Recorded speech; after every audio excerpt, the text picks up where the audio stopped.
Hey, Hey guys, Bag P here, and today I got another video for you about my selector panel. So oh, I'll talk about that in a minute, but but for now I want to talk to you guys about this. this, So this is pretty cool and all.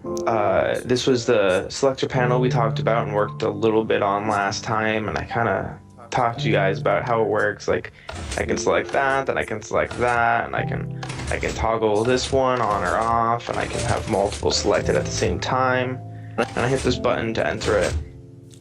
oh, All works beautifully. but But this is 1, 2, 3, 4, 5, 6, 7, 8, 9, 10, 11, 12. yeah, Yeah, I'll stick with 12.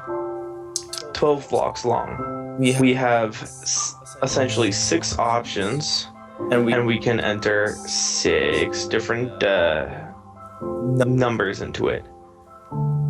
and And I I just, I don't know, it seems awfully big for me, for me.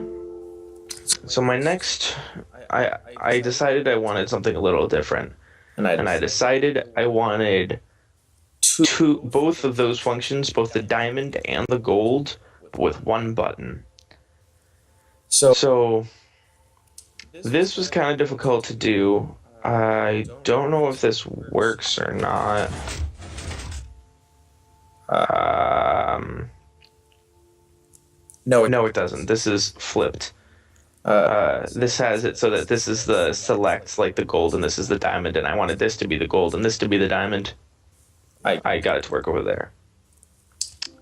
but But this is essentially my component that I got working and everything, right, right? that's That's virtually what I did. Wait. No. I in fact made this a little smaller. So what this does is you hit the button and it switches between the bottom and the top. And this is going to be our input and our information telling us which one we're doing right now. But I'll have to switch this out real quick. So this is roughly what our panels look like. It's block, display, block, display, block. And this is how I ended up doing it.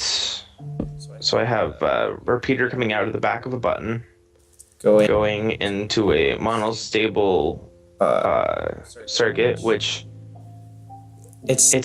I don't really know what to call this. It's not really a monostable circuit. It's more of a monostable pulse, but it's not even a monostable. It's a mono unstable. So I don't know. But what I ended up doing was a little something like this, which is quite a bit smaller than the other design that is right there.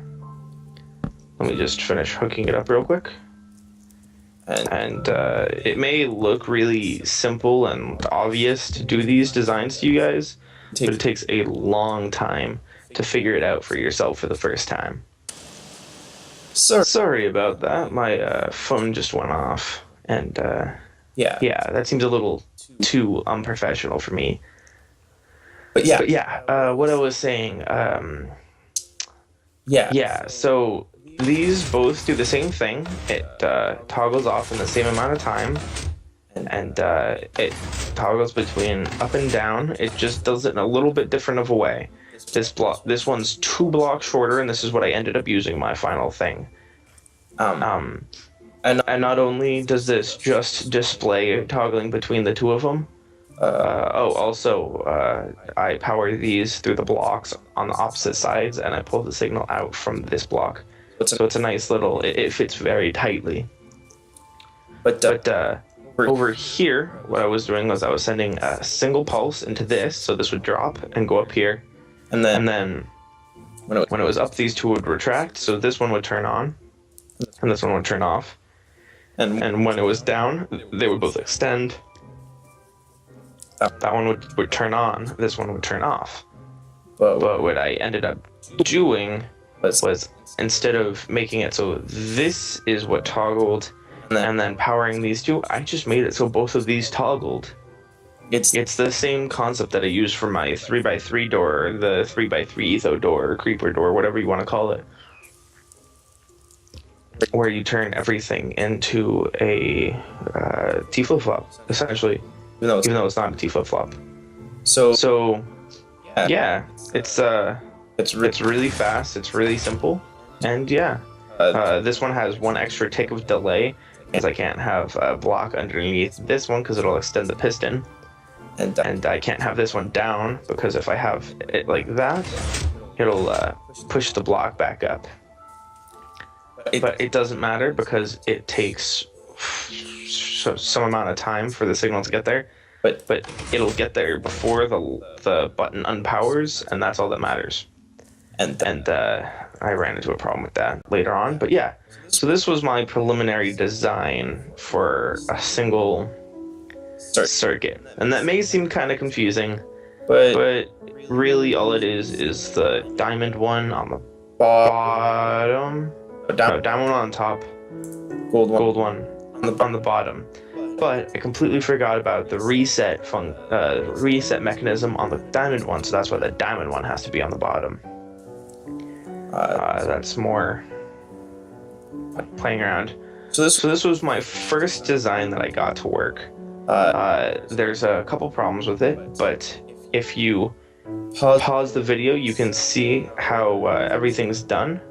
And yeah, I believe everything's on one tick, so it's all good. Because these are so slow that I have to make it as fast as possible, and even then, sometimes I have to make it a little faster than as fast as possible. The input mechanism on this side's a little bit funky. I got signal going in, mono pulse turns into a toggle. This was the first design. So it either extends or retracts, and then it powers these. So what this does is I'll show you guys what it does first. Sorry. So this one, the light up here is selected, and that tells me that this row is the row that's working. So I can pick whichever one. And yes, this light does light up, but it turns off. It doesn't change anything in the system. So, pay no attention to that. That's one of the problems is you can only hit the ones. It won't clear that one if it's two spaces in between. So to get it back over here, I gotta work it over. But it only saves what's up there, and then when I switch it down to here, I can toggle whatever, and it works just the same way the diamond one works. And then I hit the button, and it all enters, and that turns off at the same time these all turn off, and that happens so that when it's no longer this one, it can't just be when this one's on, because then it would be clearing right now and I wouldn't be able to enter any information up there. So I have to clear it once it turns on. So that's why I have a monostable here. And it goes into kind of makeshifty way of resetting it and everything. And then I also no, I don't. Oh, that's how I did it. I stole power from this. So this light had to. That light gets powered by this. So I have the power running along here, and I put a piece of redstone dust here, so that it creates a monostable here. I pull the signal out, and it goes into this block and runs along this reset line. And yeah. So this one's a little different. This was very tricky, and it comes way down because this is as small as I can make this. So that these could So this torch would turn on, this off, this on, preventing this from turning on when these go up and this turns off. If you followed that, congratulations. That basically just means so that none of those flash. It was really hard to wire that, so that's why the diamond had to be on the bottom. But I managed to get it all worked out. And another major bug with this one thing, I don't like how this is right next to this. Kind of makes it seem like this is a choice that is already selected. And that's why I separated it off by one by over there.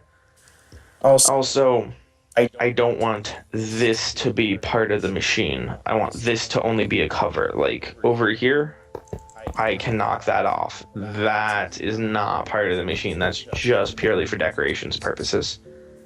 And this house is wiring on this one, and I don't like that. But yeah, so that was this one.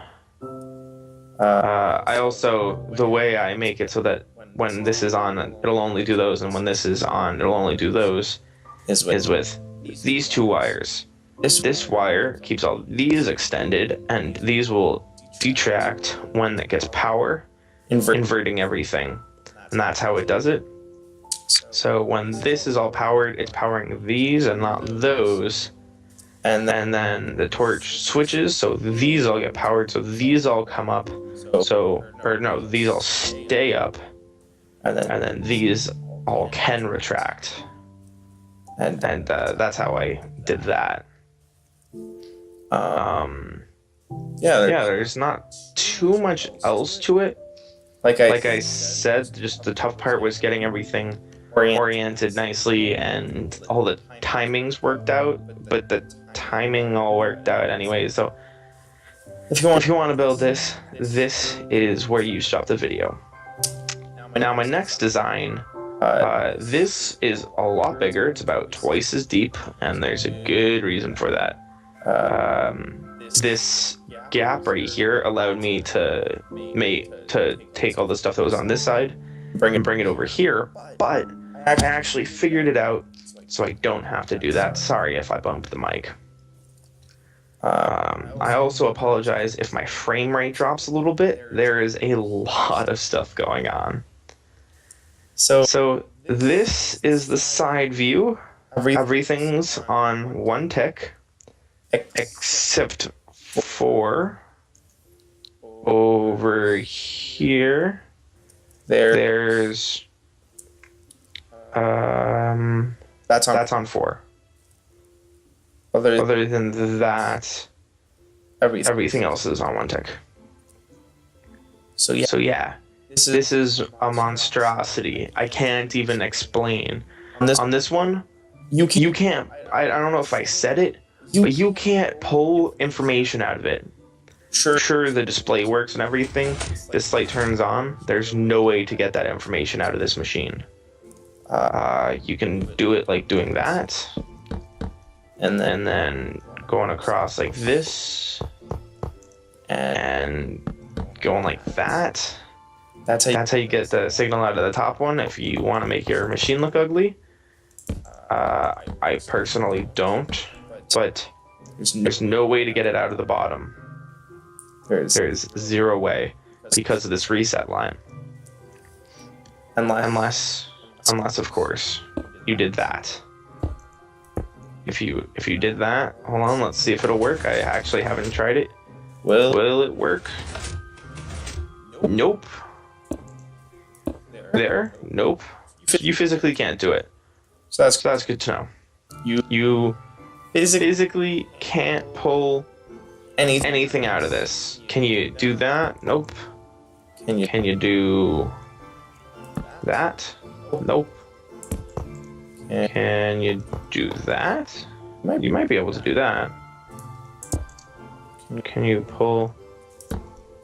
Nope. You physically can't pull any information out of that. So yeah, I kind of had to change that. So what I did on this machine was I made this machine and I mirrored it. And the reason why it's not exactly mirrored is because This is the line that brings this data on into the back of it so that it can funnel all the information back to the front. So it just funnels the information on over, and then I have this separated out so that you can split stuff up. the way I split stuff up for type wiring like this is you have, let's say, 3 things like this. You can have something like that and something like that, and they will not intersect, which is kind of nice. So what I did was I made it so that you can have it as close as possible with wiring like that. So that's why these outputs are the way they are, and the space in the middle, this right here, is actually lower. No, it's the same height. That's weird. Okay, anyways. It's essentially the same thing that happened over there, but I worked out a better wiring here. I used to have this going into that. And that wasn't enough space, but I found out that if you have a comparator going to a block into a repeater into that you can have a line of redstone down the middle with that. And this setup will prevent the light from turning on because 2 ticks of delay, 3 ticks of delay, then 1, 2, 3 ticks of delay going into this, so this will always stay powered. Cool. This has the same reset wire as over there. This is so that, well, there's no purpose for that, really. I needed 3 repeaters. I decided to put them like that because it looks like they belong there, I guess. It's pretty fun. I got just an easier reset wire here for these, and I have to reset both the bottom and the bottom and the top and the top on the front and back of this machine because of the fact that I can't pull out information from that. So I just did all the data twice. It's fine. I might try figuring out how to do this a little better later, but I don't really see that happening because I probably spent 16 hours on this. Yeah, I probably spent 16 hours on this design. Maybe only 12. I don't know. Anyways, you guys are probably wanting to see this in action, so here we go. That one's selected. And amazing, that one turns on. And sweet, that works. Fixed the problem. I can now do 2 away. See that? I can even do 4 away, or even better yet, I can do 6 away. It doesn't matter, I can do up to 15, which is what I was expecting that to happen over there, but it didn't. And yeah, you might notice something a little different with this machine. And all the lights are synchronized. You might notice something a little different about the display. I'll give you a second to try to figure it out. Have you gotten it yet? Yeah. Stone buttons over here. They actually give a shorter delay than a wooden button. I won't mess anything up, but I know. So hit, goes out, stays in way long. So there's a reason I had to use wooden buttons over here, and I will show you the reason why. So does this work? Sweet, that works fine. How about this? Does this work? No! See that little bit of a flash? God. I can't even explain to you how frustrating that is. Do you know what that is? That is a 1 tick. I need to make this 1 tick faster and this 2 ticks faster in order for me to be able to use stone buttons. And I can't. I've tried and I've tried and I've tried, and I can't make it any faster.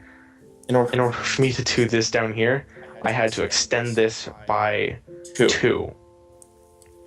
And I managed to make this It was a lot slower before. I mean, this is as fast as I could make it in the time I worked on it. And using these techniques, I know that there's different techniques to do all these things, but I don't know. I kind of like it. I kind of like this being my display, like for a computer that I'm going to be building. Just like punch in information over here and then go back here and just look at this monstrosity. I also was going to take all this information, all of this. I was going to bring it down underneath here. I was going to split it up. I was going to encode it into a 6-digit number. That's going to be 3 for this and 3 for this. 3 for this because this is 8, and 3 for this because this is 8. And then there are reason that there are going to be 2 different numbers rather than just having an extra 1 to say like whatever. Because this means something totally different than this means. But basically turning this from digital into analog or analog to digital. Yeah, that's how it is. Analog to digital, even though it's not. Because analog would be with comparators.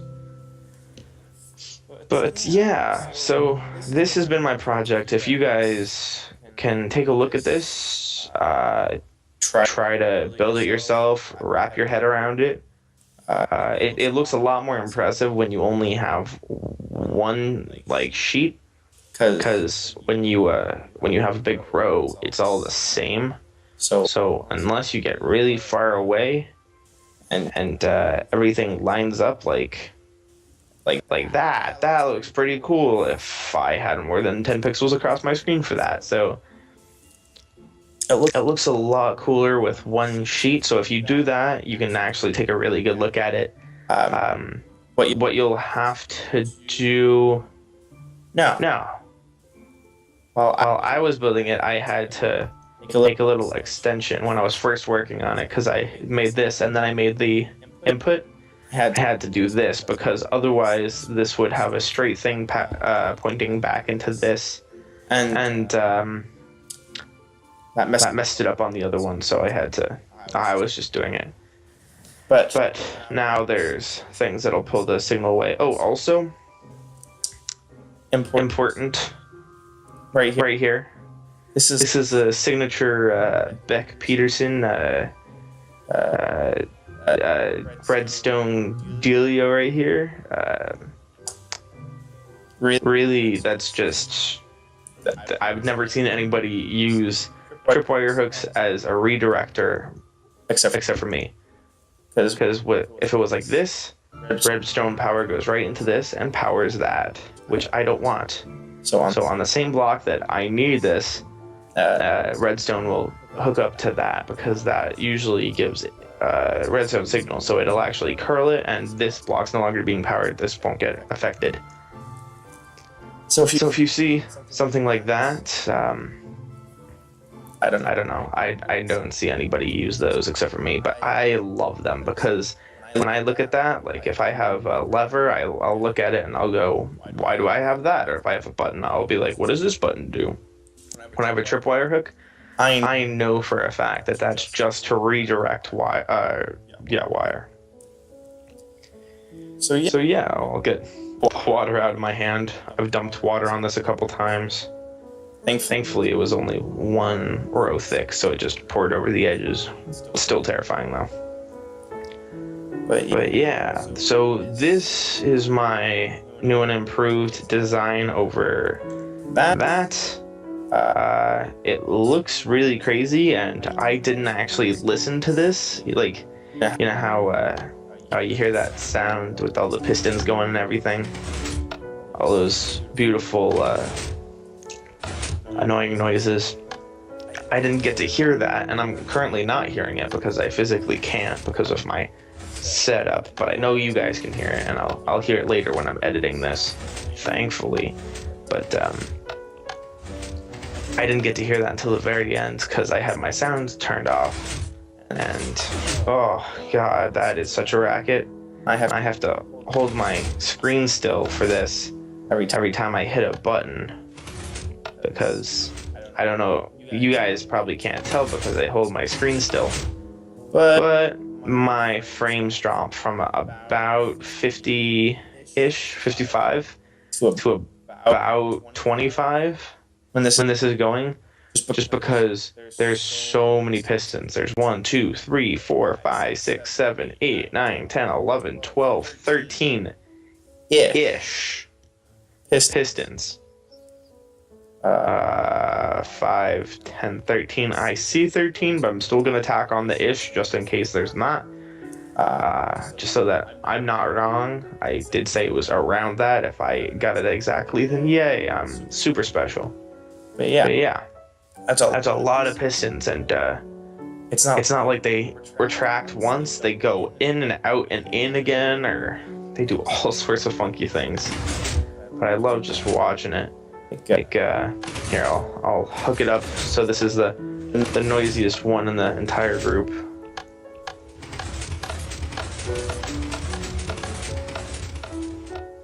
And it'll be the biggest visual suck. You can't even see it.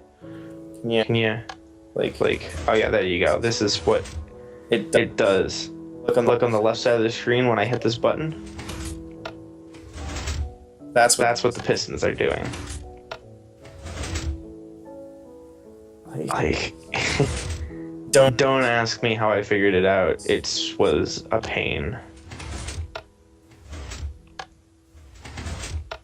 And then they all just go nutso when it's reset. Not that I can make it over before that. You just see the very end. Oh, and to prove that this actually does work at the output end, I'll do a 1 on this side, and I will do a 5 or 7. Wait.